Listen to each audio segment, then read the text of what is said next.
लापता पंजाब धरती दे नां पंज दरियावां दी धरती जे हुण ना जागी, इल्लां कुत्तियां वर्गे हाकम हुण ना डके। हुण भी जे पंजाब ना उठिया, जे फिर चुप दे ताले लग गए, जे फिर बाबा वारस बुल्ले बाऊ पीर मुहम्मद बख्श दी धरती सुत्ती रह गई, ते फिर बंटवारा होवेगा। ते फिर साडी धरती उत्ते कालियां लीकां खिच्चण आले, मां नूं अद्धा छिक्कण आले जित जावणगे। पंज दरियावां दी धरती जे हुण ना जागी।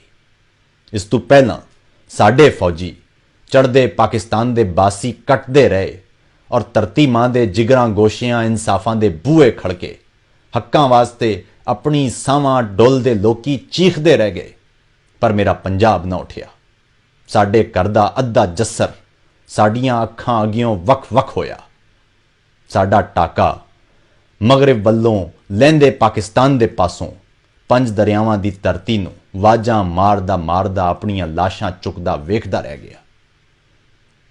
साडे अपणियां तां भी उत्थे सोचण आले, बोलण आले, चीखण आले मार सुट्टे सन। साडी धरती उत्ते अज फिर साडे अपने साडे लोकी चुकदे फिरदे।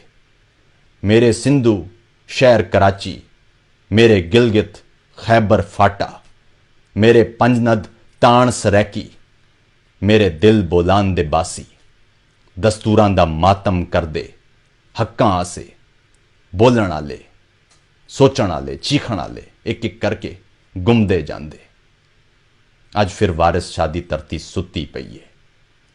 पंज दरियावां दी धरती जे हुण ना जागी, कालियां लीकां खिच्चण आले जित जावणगे।